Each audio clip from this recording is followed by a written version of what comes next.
Después del trabajo, After Work, con Eduardo Castillo, Capital Radio.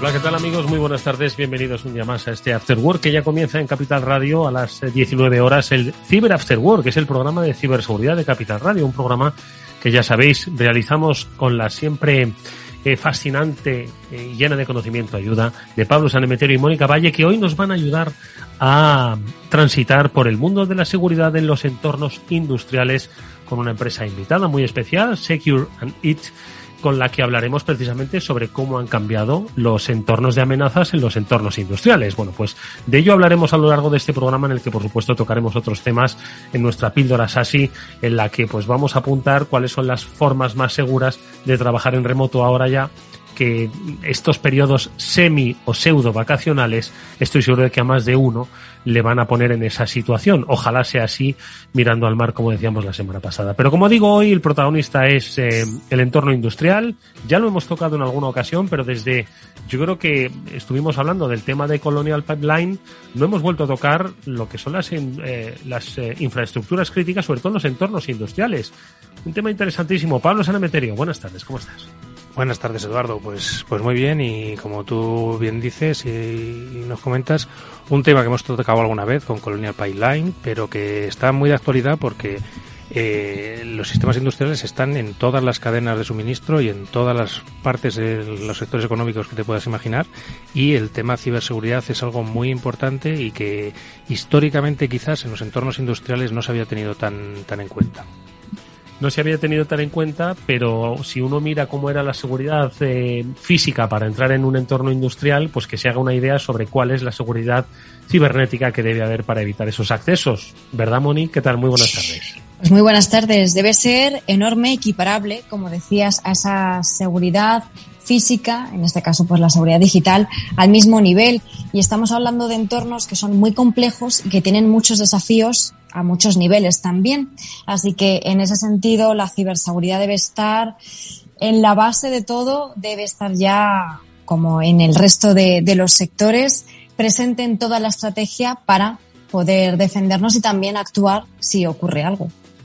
Bueno, pues con nuestro invitado de Secure and It lo veremos, con Hugo Llanos, el director del área de ciberseguridad industrial de la compañía, y charlaremos con él amplio y tendido para que nos cuente, pues eso, cómo han cambiado las amenazas en entornos industriales y cómo precisamente se debe proteger de ellas. Lo que nosotros vamos a hacer ahora es hablar ya con nuestros amigos de Netskope, porque muchos seguro que, como digo, estáis haciendo la maleta y en esa maleta va el ordenador, seguro que va una buena wifi portátil, seguro que va un amplificador de wifi, pero ¿y la seguridad que os lleváis? Bueno, pues de la NPA nos va a hablar Manuel Lorenzo en la siguiente píldora SASI.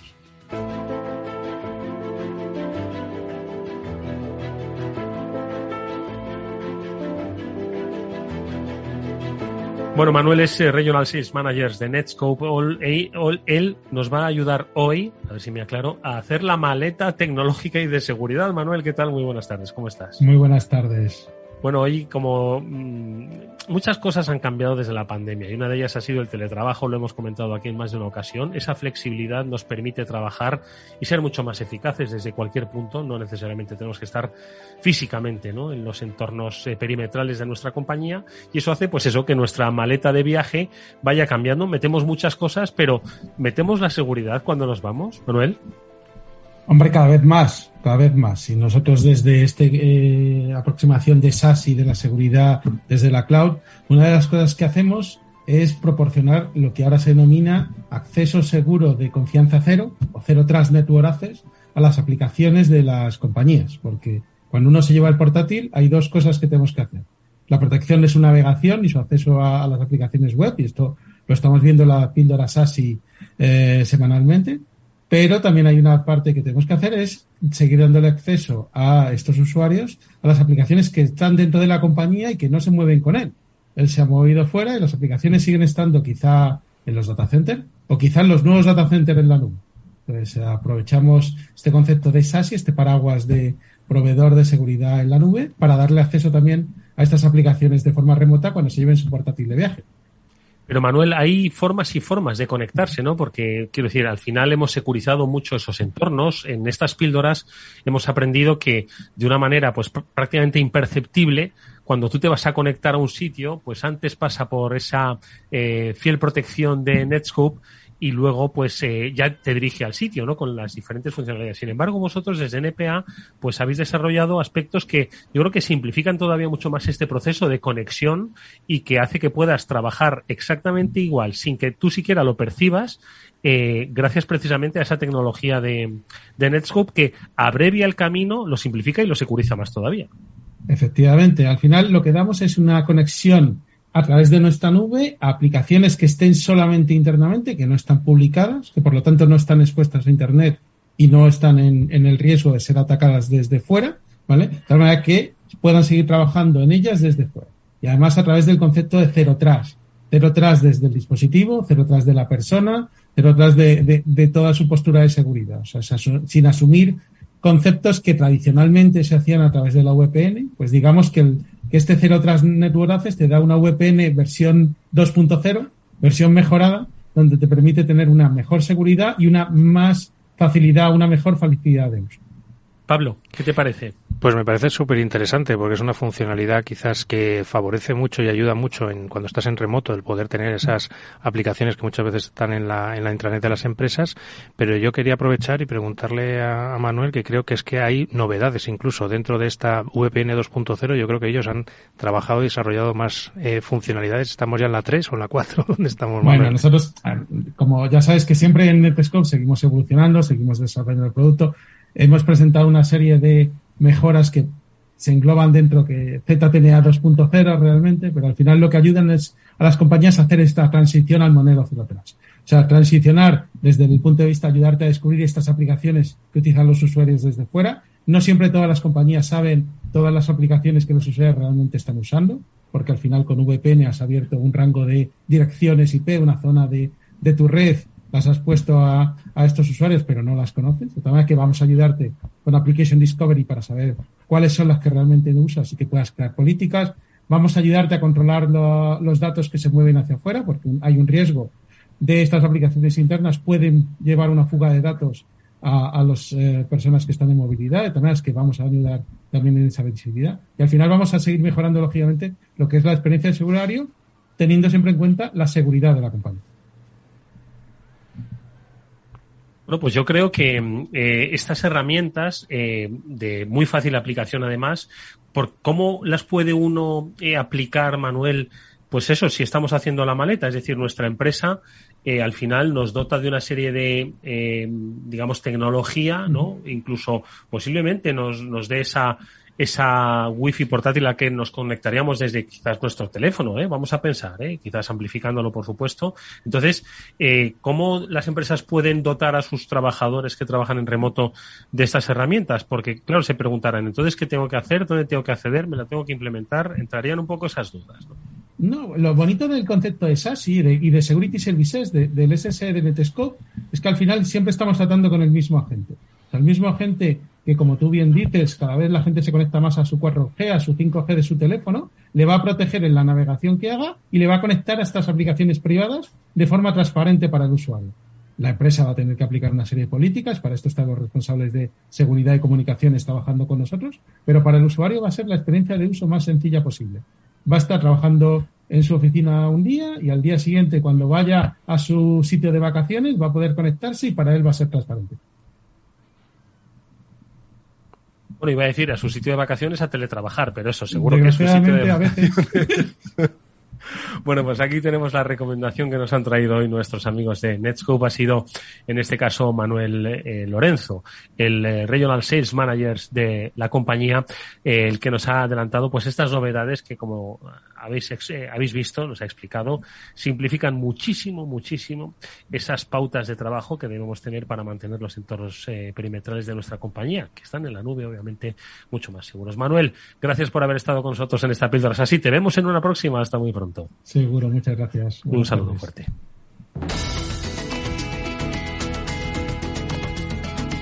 Y nosotros lo que vamos a hacer es repasar brevemente un par de noticias un par o tres, o cuatro diría yo, que han tenido lugar estos últimos días y que tienen que ver pues con los escenarios que estamos viviendo en nuestro tiempo. Lituania ha sufrido un ciberataque tras bloquear el suministro de materias primas a Rusia. Al final, los estados bálticos, bueno, pues están en una permanente tensión, tanto fronteriza como en este caso cibernética, por parte de sus autoridades.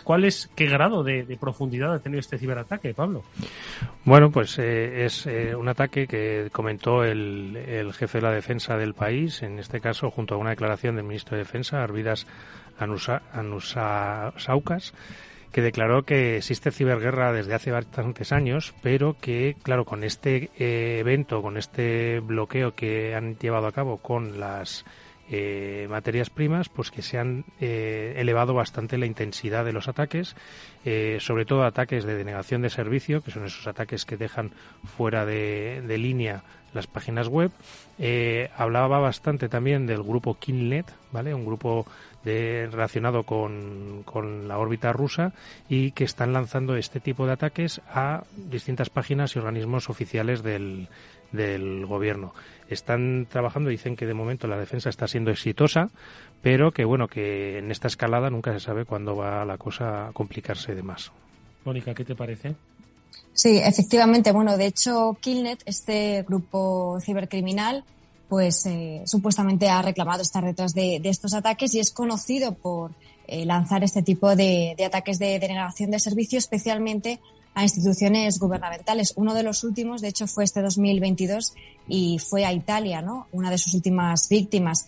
Y esto pues sucede días después. Esto lo comentó el Ministerio de Defensa de Lituania hace un par de semanas, y fue justo unos días después de que Rusia amenazara con tomar represalias contra Lituania después de que impusiera restricciones al transporte de mercancías en Kaliningrado. Y de hecho, pues consiguieron derribar más de 1.600 recursos web, y la propia Lituania decía que esperaban que iban a continuar los próximos días. O sea, que saben que este tipo de acciones están de ida y de vuelta, ¿no? Y hay que prepararse contra ellos. Es que hay que prepararse contra ellos. Estamos, yo creo, que en un nuevo escenario que ni siquiera nos hemos aproximado a él. Es decir, aquí en este programa estamos hablando de episodios y ataques puntuales. Muchos de ellos no se acaban de conocer, ¿verdad, Pablo, Mónica? Y están dirigidos pues a empresas, a pequeñas empresas, a grandes empresas. En ocasiones, obviamente, cuando ha afectado a alguna gran empresa, pero siempre lo hemos enmarcado dentro de lo que era el concepto de la extorsión, ¿no? De lo que era la ciberdelincuencia común para obtener un beneficio. Estamos hablando hoy de un ataque de geoestrategia en el que te tumban, como decía Mónica, no sé ni cuántos sitios web. Pensad la operativa de miles de sitios web en nuestro país que afectan pues a todo tipo de funcionalidades. No estamos hablando solo de comercio, sino de gestión ciudadana, de gestión de recursos, de gestión financiera. Yo creo que estamos hablando aquí de otro episodio que todavía no hemos visto. En Lituania ya sí, pero nosotros aquí todavía no lo hemos visto. No sé qué os parece. Bueno, sí, yo creo que, a ver, los hemos visto quizás no tanto como denegaciones de servicio al estilo tráfico de red, pero las hemos visto relacionadas, si se me permite un poco la vuelta, es con el tema del ransomware. Hemos visto organismos que se han quedado fuera de línea, que no han podido trabajar por culpa del ransomware y por culpa de estar restaurando la resolución, las copias de seguridad. Sé que no es exactamente lo mismo, ¿vale? Pero es una forma de verlo también. Bueno, pues mucho ojo, porque insistimos, esto es una nueva forma de entender los conflictos y en Lituania lo saben muy bien. Lo que sí que tenemos son las estafas habituales. Una de más, que en este caso, Pablo, me ha llamado mucho la atención la selección que has hecho, porque está relacionado el mundo de YouTube con el mundo de las criptomonedas, que igual por otro lado no andan muy lejos, ¿no? Porque en YouTube yo creo que está plagado de gente que te habla de las criptomonedas, o por lo menos que te intenta seducir con ellas. ¿Qué es lo que ha pasado aquí? Pues aquí es una mezcla un poco de vídeos con mucho éxito en YouTube, que tienen muchas visualizaciones, junto con gente que intenta atraer o jugar un poco con la avaricia de la gente y las criptomonedas, ¿vale? Van dejando dentro de esos vídeos que son que tienen mucho éxito, comentarios en la parte de abajo, en la parte que sabes que en YouTube se pueden dejar comentarios, y ellos lo que van diciendo es que han descubierto una vulnerabilidad en determinado tipo de protocolo de criptomonedas, gracias al cual van a conseguir darte más dinero o más criptomonedas. Te piden que previamente les transfieras un número de criptomonedas, un volumen de criptomonedas, para que ellos te lo devuelvan multiplicado por un número, dándote un porcentaje de beneficio bastante importante. ¿Qué es lo que ocurre? Que cuando los incautos mandan esas criptomonedas a esta gente que dicen que ha encontrado un fallo en el protocolo de criptomoneda y que gracias a ello van a conseguir darles muchas más monedas de las que tienen realmente, pues no vuelven a ver sus criptomonedas porque ellos se las quedan, desaparecen y ya nunca más se ha visto. Y pues es algo que se relaciona un poco con los vídeos en general que tienen los canales que tienen mucho éxito en YouTube, que no es raro que se vayan apareciendo comentarios y temas relacionados con spam, phishing, estafas, que intentan llevar a los usuarios hacia páginas fraudulentas donde les buscan robar el dinero. O sea, esto es, Mónica, el timo de la estampita 3.0. Vamos. Precisamente es lo que iba a decir. Justamente eso, Eduardo, porque es que en Internet pasa mucho y nos sigue ocurriendo y todos podemos ser víctimas de creernos que algo es muy bueno, pero al final cuando algo es muy bueno para ser verdad, o nos encontramos con este tipo de timadores que no dejan de ser timadores, estafadores, vendedores de humo, hay que tener mucho cuidado. Si nos están diciendo que vamos a ganar dinero muy fácilmente y además con algo tan complejo realmente como es el mercado, la industria de las criptomonedas, pues hay que ser cautos, hay que ser cuidadosos y no hay que pecar de inocencia y en este caso no hay que ser pues tan ambiciosos, ¿no? Hay que digamos que apostar o invertir en lo que realmente sabemos, estudiar mucho y antes de meterse en algo así, pues pensárselo más de una vez. Oye, pues la verdad es que insistimos que pese a que sabemos y mucho, todavía seguimos cayendo, estoy seguro que seguimos cayendo. No sé si recordáis el programa pasado que José Ramón Monleón junto con el otro invitado nos hablaba de las pruebas que hacían dentro de las compañías y gente que había asistido a cursos, aún así, a cursos de ciberseguridad, o una formación de ciberseguridad, aún así, seguían tropezando en la misma piedra. En fin, el ser humano es duro de pelar. Pero bueno, menos mal que están las compañías que hacen el trabajo por ellos y en este caso estamos hablando de Cisco, que ha publicado una serie de parches para una serie de vulnerabilidades, Pablo, que ha encontrado. ¿Qué es lo que sucede? Pues sucede lo que ocurre normalmente cuando una empresa es notificada con una serie de vulnerabilidades o fallos que tengan sus productos, que pasado un tiempo generan el parche, los corrigen y los publican para que los usuarios de sus productos los actualicen y ya no sean vulnerables a este tipo de fallos. Lo importante, pues que había dos vulnerabilidades de tipo crítico en las que normalmente pues permitía escribir en ficheros y poder llegar a tener control de determinadas tecnologías y también pues alguna de denegación de servicio, precisamente lo que hablábamos, en lugar de ser de denegaciones distribuidas y de grandes volúmenes de tráfico, en esto algunos fallos que no consigues llevarlos a ejecución de código remoto que se pueden quedar en denegaciones de servicio. Con este tipo de parches, bueno, una serie de vulnerabilidades más que había, lo que están es puestas en el portal de Cisco, donde Cisco permite en el centro de software de Cisco, donde permite a sus usuarios descargárselas e instalarlo en los software y en los productos afectados. Pues si os parece, para ir calentando el tema que vamos a comentar con nuestro invitado, con Hugo Llanos, el director del área de ciberseguridad industrial de Security, vamos a comentar un informe que habéis publicado recientemente, Mónica, en BitLife Media, y que habla precisamente de fábricas inteligentes, que son muy inteligentes, pero que no están demasiado preparadas para hacer frente a los ciberataques. ¿Qué conclusiones más curiosas, cuanto menos?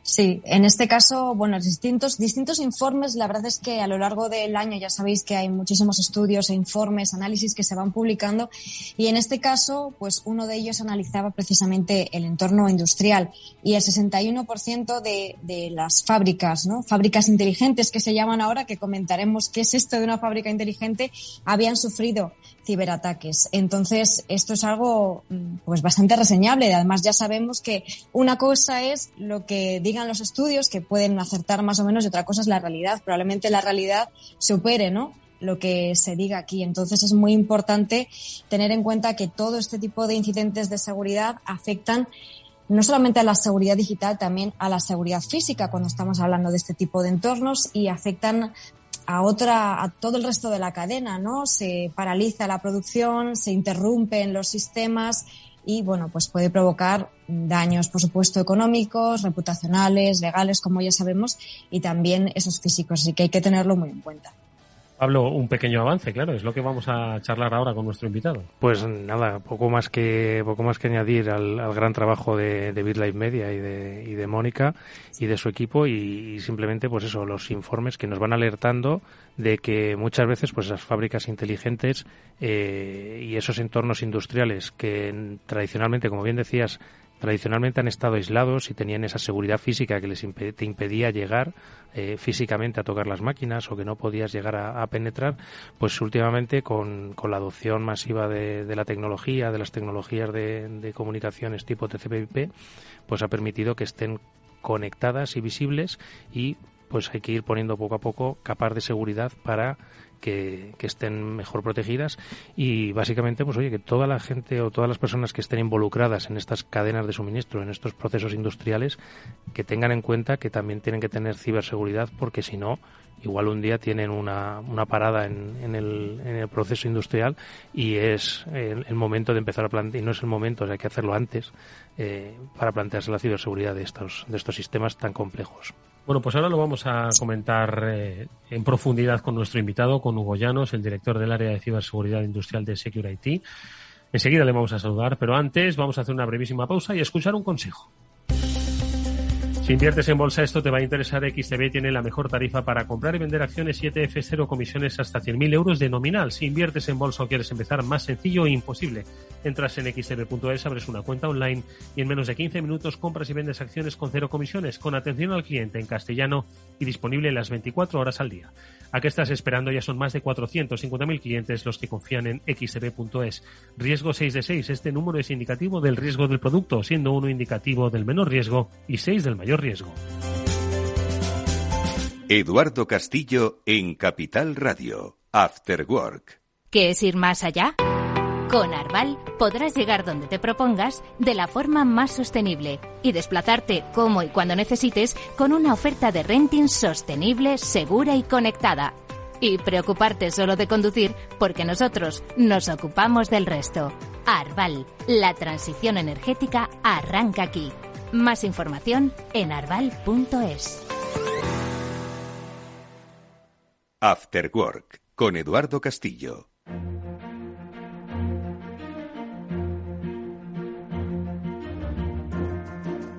Bueno, pues nuestro invitado hoy es Hugo Llanos, es director del área de ciberseguridad industrial de Secure IT. Hugo, ¿qué tal? Muy buenas tardes y bienvenido a este programa. Hola, muy buenas tardes. Encantado de estar con vosotros. Bueno, Hugo, como habrás visto, nos hemos aproximado un poco por encima, ¿no?, a lo que son los riesgos que tiene ahora mismo la industria, pero sí que me gustaría que nos pudieses contextualizar, ¿no?, cómo la industria ha pasado de tener pues 4 controles de seguridad y 4 barreras en la puerta, ¿no? No se podía uno aproximar las vallas electrificadas a todo tipo de industria, a un nuevo concepto de, ojo, que se mantiene el de la seguridad física, ese no ha desaparecido, sí. Pero ahora hay que contemplar otros escenarios, ¿no? Entonces, un poco contextualízanos cómo ha ido evolucionando el concepto de seguridad hacia la ciberseguridad en los entornos industriales.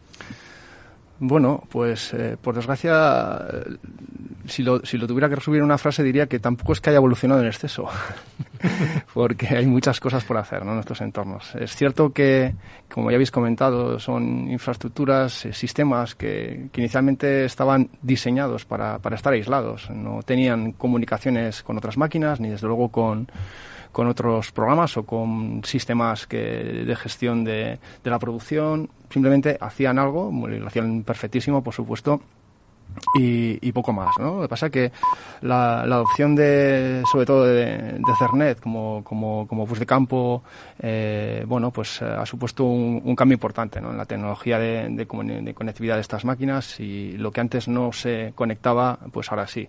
Y obviamente, pues el conectar este tipo de elementos requiere que la infraestructura, tanto de la red como de la seguridad existente, pues sea la adecuada, ¿no? Y lo cierto es que por desgracia pues no se da en muchas ocasiones, ¿no? Esa es la situación actual, ¿no?, el punto de partida. Venga, Pablo, Moni.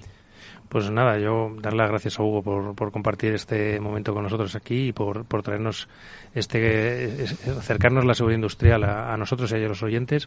Y yo quería hacerle una pequeña pregunta, que es un poco, ¿cuál crees que son las 2-3 cosas de ciberseguridad que más deberían centrarse cualquier administrador de una fábrica o administrador de un sistema industrial? El gran problema, yo diría, si me permites, yo te voy a decir 5, ¿de acuerdo? Que vamos a hablar de retos, ¿no? Son los retos que generalmente se encuentran las empresas cuando deciden abordar un proyecto de ciberseguridad industrial, ¿no? Porque lo cierto es que todo el mundo está muy preocupado.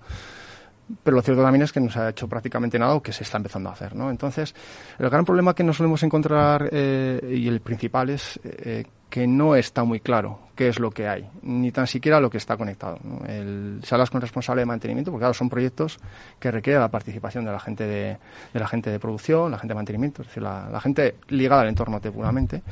Y lo cierto es que no tienen muy claro, saben que hay controladores, saben que puede haber, diferentes elementos, que puede haber PCs, que puede haber algún sistema de control, pero tampoco tienen muy claro más allá de la tipología de elemento que está conectado, ¿no? Entonces, la manida frase de es difícil, ¿no?, proteger algo que desconoce su existencia, pues aquí es la cruda realidad, ¿no?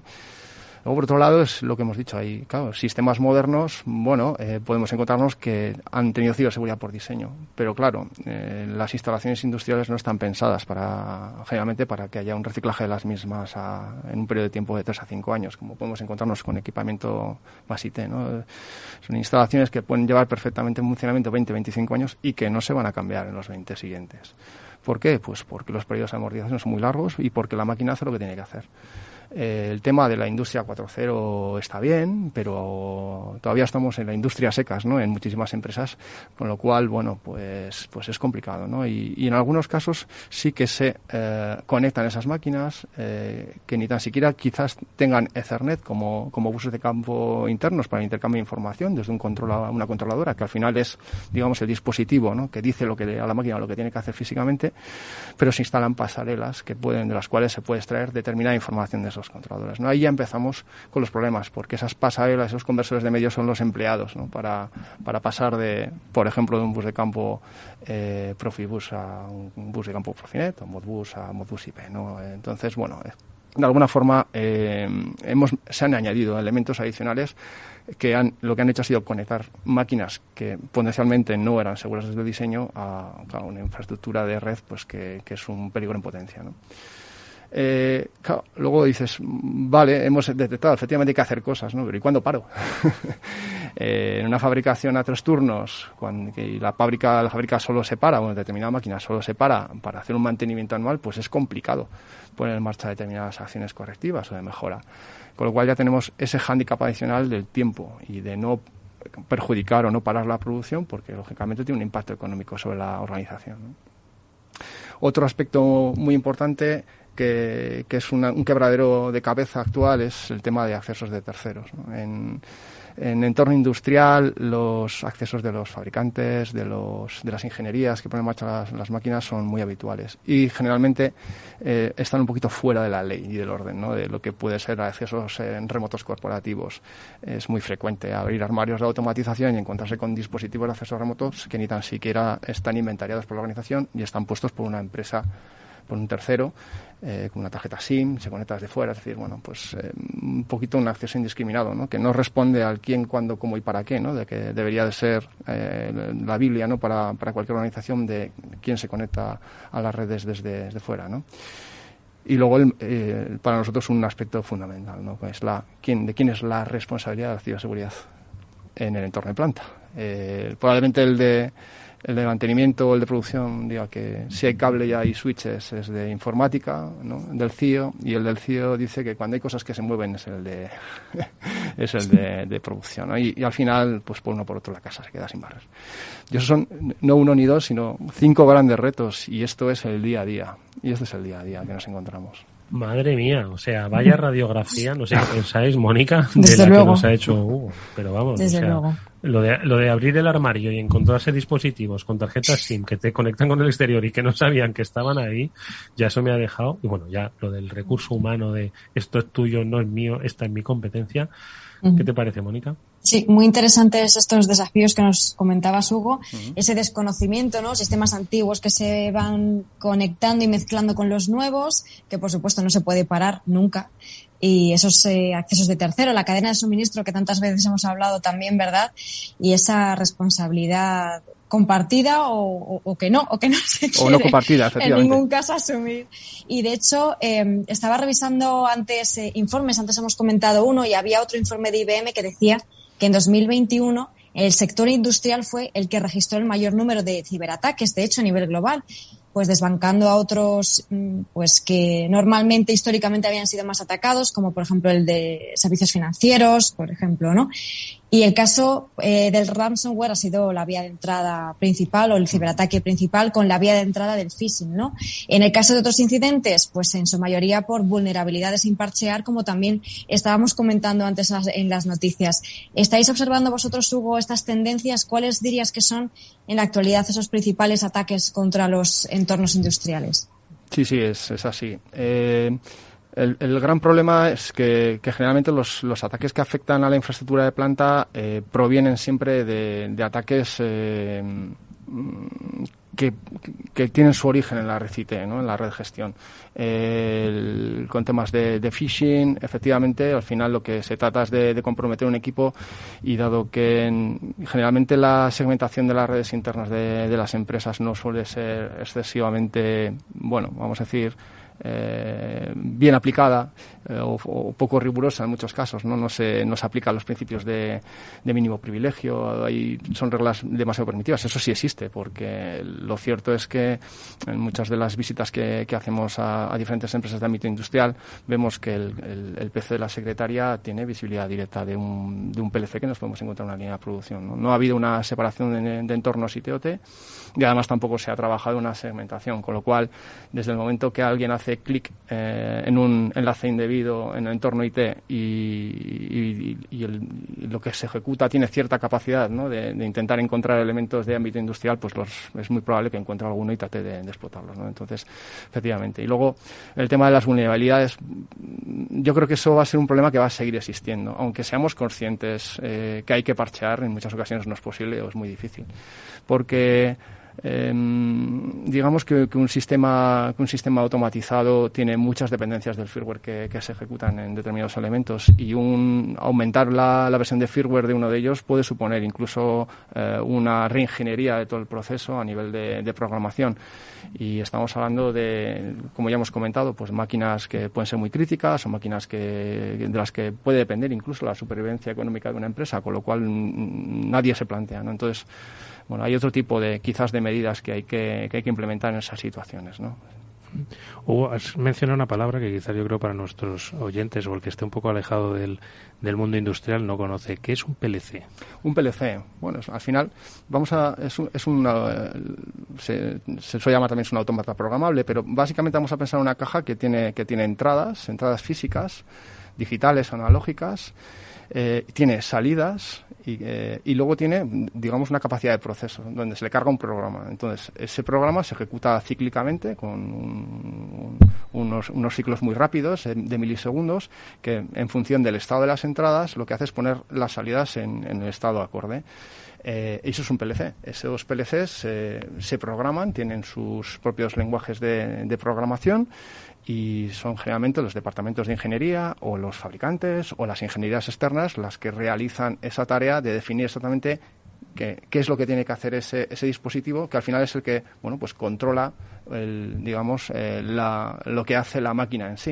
Es decir, de una serie de entradas, pues puede ser sondas, unas sondas de presión o lo que fuere, un montón de inputs, y que coloca las salidas en un estado predeterminado en función de cómo se encuentran esas entradas. Podría decir que es un poco como el cerebro de la fábrica. Sí, es el cerebro de una máquina, puede ser. Una máquina puede tener una o varias controladoras en función de su tamaño, efectivamente, ¿no? Pero sí, es el que gobierna el proceso industrial como tal. Y aquí, Hugo, ¿con qué tipo de casos supuestamente reales trabajáis? ¿Qué escenarios sois los que trabajáis cuando hacéis asesoría o consultoría de determinadas industrias? Es decir, que les decís, oye, mira, se te va a parar la producción, Bueno, y es posible que no pueda recuperarla hasta dentro de X tiempo. O sea, ¿cuáles son un poquito los escenarios que se dibujan en este sentido? Sí, eso sería un análisis de riesgo, ¿no? Claro, efectivamente. Lo primero que hay que hacer es entender bien, ¿no?, cómo funciona la empresa, qué es lo que hace, cómo lo hace, cuál es la criticidad de los procesos. Nosotros nos hemos encontrado con fábricas muy automatizadas, con un muy alto grado de automatización, en el cual el elemento más importante es una impresora de tickets que estaba al final, una impresora para colocarlo en los palets que salían. Decías que si se fastidia esta impresora, no, ¿y qué estás esperando para comprar otra? No, pues no tenía un recambio, ¿no? Pero vamos, eso no hace falta que haya un análisis de riesgo para que la persona sea consciente, ¿no? Pero efectivamente hay que analizar desde la perspectiva de qué es lo que hace y cuál es la criticidad dentro de, porque en muchas ocasiones el que se para una máquina puede no resultar excesivamente crítico para la organización, pues porque puede otra máquina que tenga menos carga asumir y hacer lo mismo, o en un momento dado incluso se puede externalizar a un tercero que te lo puede llegar a hacer, ¿no?, una subcontratación. Pero bueno, en función de muchos factores se determina pues cuál es su criticidad, cuál es su exposición, cuáles son las medidas de seguridad que hay que tomar para alcanzar determinado nivel de riesgo asumible por la empresa, en función, lógicamente, de los sistemas o la protección que ya tenga ese dispositivo, ¿no?, en marcha. Eso es, digamos, la parte básica, es decir, diagnosticamos cómo estás, vale, pues a partir de aquí vamos a hacer, ¿no? Pero vamos a hacer en función del contexto. ¿Y qué tipo de medidas se suelen proponer en estos proyectos? Porque entiendo que normalmente son proyectos que empecéis desde un principio. O sea, cuéntanos un poco cómo es Secure IT y un proyecto de seguridad industrial. Perfecto, sí. Yo os digo, siempre empezamos con ese entender, ¿no? Hay diferentes. Vamos a pensar en una empresa que lo que quiere es conocer cuál es su estado real, su nivel de riesgo para tomar medidas, ¿no? Porque está preocupada por ella misma, porque se lo están exigiendo, ¿no? Que también puede ser exigencias sectoriales o de clientes concretos, que también se da la casuística, ¿no? Pero bueno, vamos a pensar que ella quiere avanzar, ¿no? Entonces, bueno, lo mejor es obviamente vamos a diagnosticar, vamos a ver qué es lo que hay, ¿no? Nos sentamos, nos explicas bien cómo funciona la empresa, cuáles son los procesos industriales, desde que entra la materia prima hasta que sale hacia los clientes, ¿no? Hay que entender bien cuál es el proceso. A partir de ahí es saber cuál es el detalle de los elementos que intervienen dentro de cada proceso industrial, porque puede haber uno o puede haber N, en función de la complejidad de lo que se fabrique o de lo que se haga. A partir de ahí, nosotros lo que hacemos es contrastamos las medidas de seguridad con respecto a una serie de controles de seguridad que tenemos nosotros como metodología propia de trabajo, están recogidos en una norma propia que tenemos de ciberindustrial. Y a partir de ahí, pues claramente se determinan cuáles son las acciones correctivas, acciones de mejora. Y dentro de esas acciones correctivas y acciones de mejora nos podemos encontrar no única y exclusivamente medidas de índole técnico, que son las que generalmente más se tienden a asociar a la ciberseguridad, pero también, lógicamente, medidas organizativas o medidas procedimentales, ¿no?, que son también o incluso más importantes que muchas medidas técnicas, ¿no? Y a partir de ahí, de todo aquello que salga hay que organizar proyectos y hacer un planning adecuado para, en un plazo adecuado de tiempo, pues poder llevarlos a cabo y que el nivel de riesgo, lógicamente, primero sea conocido, que ese sea el principal objetivo, ¿no?, de este tipo de proyectos, pero sobre todo que se pueda reducir a los niveles que la empresa considere que son los adecuados. Y además de todo esto, Hugo, antes nos estabas comentando, ¿no?, que son entornos muy complejos, que se están abriendo cada vez más al exterior, son diferentes a cualquier otro sector. Se están abriendo sobre todo a Internet, ¿no?, principalmente, que es el mayor desafío, y de ahí se derivan también esos retos que nos comentabas. Y esto incluye pues todos esos dispositivos IoT, en este caso IoT, ¿no?, los de Internet of Things industriales.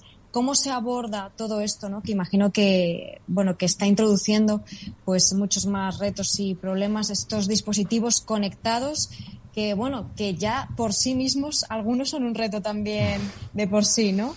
Sí, correcto.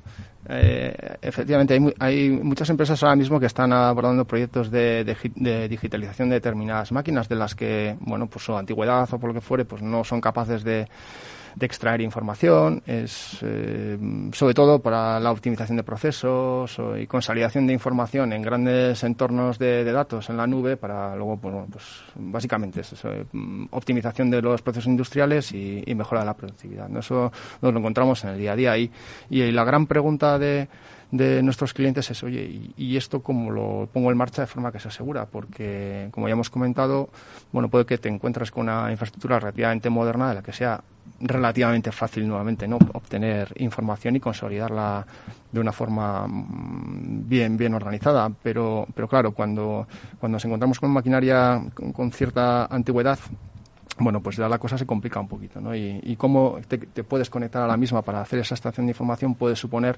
que ese elemento que antes no estaba expuesto en la red ahora empiece a estarlo, ¿no? Entonces, es fundamental para nosotros como primera medida y como yo creo que principio básico que la arquitectura de la red en la planta esté bien diseñada. Como ya os digo, no es absolutamente nada habitual encontrarse con una red segmentada, ni separada pero ni especialmente segmentada, con lo cual, bueno, pues nos encontramos con direccionamientos únicos para un mismo dominio de broadcast para todos los elementos que se encuentran en el entorno de planta, ¿no? Lo cual ya de por sí, si no es una muy buena práctica, pues encima, si estamos metiendo un elemento que en un momento dado puede tener, ¿no?, una accesibilidad hacia afuera, pues todavía lo complica un poquito más, ¿no? Y además, si le añadimos que hay empresas que se dedican a este tipo de instalaciones que además pues siguen dejando el admin, pues está el panorama un poco complicado, ¿no? Al final es aplicar medidas de sentido común, es disponer un buen diseño de la red, implementarlo, eso es absolutamente básico, y a partir de ahí, bueno, cualquier elemento que se vaya a introducir, que esté bien controlado, que esté bien bastionado, unas medidas mínimas, cambio de credenciales y usuarios por defecto, deshabilitación de puertos o protocolos no seguros para la administración de los mismos, limitación de los accesos, en fin, bueno, cosas que a priori pues son muy lógicas y de muy sentido común, pero que no nos las solemos encontrar de forma excesivamente habitual. Oye, Hugo, ¿qué tal es crear cultura de ciberseguridad en los entornos industriales? Hemos visto que los entornos más empresariales, más de oficina, por decirlo así, a veces cuesta. En los industriales, ¿con qué os encontráis? Nos decías antes que un poco la cultura de departamentos, ¿no?, pues muchas veces impide pues adoptar políticas comunes, ¿no?, de ciberseguridad. Pero el resto de la cultura de la empresa, donde tenemos perfiles muy técnicos, muy de lineal, también tenemos perfiles operativos, perfiles directivos. ¿Cómo se gestiona eso? Por lo menos desde vuestra experiencia. Pues mira, es una pregunta además que tiene una respuesta para mí un poco sorprendente para alguien que no haya trabajado en este tipo de proyectos, ¿no? Porque cuando nos acercamos a una empresa a hacer un proyecto de ciberseguridad industrial, generalmente entramos de la mano del CIO, que es el que, bueno, al que le han llegado, ¿no?, el run de esto, nos pueden parar la planta, ¿no? Ahí se han parado alguna cervecera importante y todo el mundo estaba asustado en ese momento. Ha escuchado nuestro programa, entonces dice, oye, vamos a ver, venga. Programa, efectivamente. Y bueno, claro, cuando nos entrevistamos y estamos con la gente de planta, lo cierto es que cuando entienden que no es que queramos hacerles la vida más complicada, sino que queremos que sigan haciendo lo mismo pero de forma segura, generalmente se convierten en los principales sponsors del proyecto. Lo cierto es que el entorno industrial generalmente está muy habituado a trabajar con procedimientos, con normas, y ellos asumen, si desde la perspectiva de operatividad se equilibra la balanza, ¿no?, entre ciberseguridad y operatividad, que para ellos no suponen un problema más.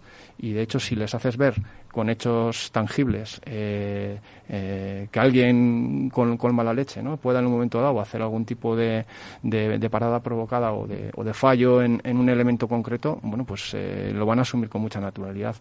Y ya te digo, es simplemente saber transmitir esa necesidad de ciberseguridad en el entorno. Tienes que hablarles en su idioma, porque cuando hablamos, pues hablamos raro. Si hablamos raro los de ciberseguridad, pues cuando hablamos de ciberseguridad industrial todavía hablamos un poquito más raro, si cabe. Y bueno, ya os digo que acaban siendo los sponsors del proyecto. O sea que la aceptación suele ser muy favorable, por su parte. Y Hugo, una pregunta, que esto me lo comentaba un compañero yo cuando empezaba a trabajar. Los PLCs que hemos estado hablando, que son el corazón y que hay que trabajar un poco en tunearlos y en ponerlos a punto, entiendo que tiene una configuración. ¿Se puede hacer una copia de seguridad de esa configuración? Sí, ese es otro de los grandes problemas. ¿Se hace? Ese es otro de los grandes problemas también. Sí, generalmente Nos encontramos con dos grandes situaciones. La primera es la empresa que es muy metódica en todas las instalaciones de las que es propietaria, e incluso en los pliegos de contratación lo que hace es que pues que sea pertinente que exista una copia periódica en función de las actuaciones que se realicen. Se pueden guardar en servidores de ficheros que ya están bajo las políticas corporativas de backup, etcétera. Bueno, eso nos las encontramos así y lo cierto es que con bastante frecuencia, pero también hay otras empresas que cuando les preguntas de quién tiene una copia de seguridad en caso de que haya que volver a hacer una carga de un programa en un PLC, en un automata programable que se haya fastidiado, pues te dicen que le llamo a la ingeniería y me lo resuelve. Claro, luego entramos en el problema y si esa ingeniería ha sufrido un ciberincidente, ha tenido un ransomware que lo ha cifrado y no ha podido recuperar esos ficheros, si no está disponible, si desaparece, bueno, pues esa es la gran pregunta. Y la otra es, ¿se pueden hacer? Sí. ¿Existe además software para automatizar los procesos de copia de seguridad de estos elementos? También. Y además con algunas características muy chulas desde la perspectiva de ciberseguridad, ¿no? Que, por ejemplo, toda la parte de control de cambios de la versión de firmware que se está, o del programa que se está ejecutando en el PLC, que puede ser un indicador de, no necesariamente un ciberincidente, pero sí que alguien haya podido hacer un cambio en un programa sin que haya sido notificado, ¿no? Y que lo contraste con la versión marcada como producción y que genere un evento, ¿no? Eso son cosas muy interesantes, pero sí, se puede. Bueno, y de hecho creo que nadie en su sano juicio tiene un servidor de copias de seguridad en oficinas, ¿no? Sin una copia de seguridad, pues en la red de planta debería ser igual. Mónica. Y Hugo, has mencionado antes que en este sector, en este ámbito, hay que adoptar otro tipo de medidas, ¿no? En contraposición con otros sectores. Además de esos retos concretos que nos has mencionado, ¿qué peculiaridades concretas dirías que tienen estos entornos a la hora de aplicar medidas de seguridad, de ciberseguridad, y cómo se están abordando? ¿Qué tipo de medidas habría que adoptar? Pues mira, te pongo un par de ejemplos que se va a entender fácil. Por ejemplo, existen redes en las que las latencias de comunicación entre dispositivos, por ejemplo, tienen que estar por debajo de los 10 milisegundos, ¿no? Entonces, meter elementos de seguridad que en un momento dado pudieran hacer algún tipo de análisis de ese tráfico para mantener esas latencias, pues en muchas ocasiones no es factible. Con lo cual, pues hay veces que es que no se puede hacer nada, ¿no? Pues en un bus de campo en Profinet, ¿no? Por ejemplo, pues es difícil, ¿no? Tocar y que eso vaya bien, ¿no? Porque además son unos requisitos de conectividad. Estamos hablando de redes con anchos de banda 100 megas, no hablamos de más tampoco. Entonces, bueno, pues tiene su casuística, ¿no? Con lo cual, pues muchas veces lo que hay que hacer es aislar esos entornos de forma que, bueno, pues al menos, si bien no actúas en las redes internas de determinadas máquinas, pues, bueno, las entradas y salidas de la máquina hacia la red de planta, pues que estén muy bien bastionadas, ¿no? Bien protegidas, lógicamente con elementos cortafuegos y con todos los módulos de seguridad pertinentes habilitados. Incluso con módulos con interpretación de protocolos industriales en capa 7, ¿no? Para que si alguien desde la red de oficinas o de la red de ingeniería en un momento dado tiene que interactuar directamente contra un elemento industrial, pues lo haga con las consignas específicas a nivel de protocolo. Y en otro caso es que no se puede hacer gran cosa con sistemas embebidos con Windows XP y Windows 7 que nos encontramos por doquier, como sistema operativo ganador del ranking, ¿no? En sistemas industriales, pues como entenderéis y como buenos expertos que sois también, pues difícilmente vamos a poder hacer gran cosa, ¿no? Incluso ni tan siquiera se puede instalar un software de protección de puesto, tampoco tendría excesiva funcionalidad, pero tampoco, ¿no? Porque los recursos generalmente de este tipo de elementos suelen ser muy reducidos, suelen ser sistemas embebidos que están, por ejemplo, como controles en máquina herramienta, en una fresadora, etcétera, ¿no? Que le cargas una receta y no hace mucho más, ¿no? Entonces es complicado. Entonces ahí, bueno, pues nuevamente proteger la entrada de la máquina es fundamental, procedimentar bien, porque claro, luego hay otra, ¿no? No, si mi máquina no está conectada a la red, y digo, ¿y cómo cargas la receta en la máquina? Digo, bueno, pues cojo un pendrive que tengo aquí y de mi ordenador, voy a la máquina, lo cargo y, bueno, de forma directa igual no está, ¿no? Pero indirecta igual un poquito sí, ¿no? Entonces, ahí también la parte de procedimiento, de gestionar bien el intercambio de información, en fin, pero básicamente con medidas más preventivas y no tanto de actuación en el propio endpoint, que en muchas ocasiones, por la casuística de los propios elementos, pues es imposible actuar sobre los mismos, ¿no? Oye, Hugo, nos queda tiempo para una última y breve pregunta, y es, parece que estamos esperando el tsunami, pero no acaba de llegar. Seguro que se han producido algunos incidentes, obviamente, no sé si mayores o menores, pero que no han trascendido a la opinión pública. Digo, en nuestro país, ¿no? Entonces, es que está por llegar esa oleada de ataques a la industria, es que se está produciendo, pero hay buenos expertos, como es vuestro caso, podéis protegerlos. No hemos visto todavía ni la punta del iceberg de lo que puede llegar si esto sigue así. ¿Cuál es un poco tu escenario de preocupación? Sí, pues yo creo que por desgracia, bueno, incidentes se están produciendo, ¿eh? De hecho, los que han salido a la luz pública y han sido publicados han sido unos cuantos durante este último año y medio.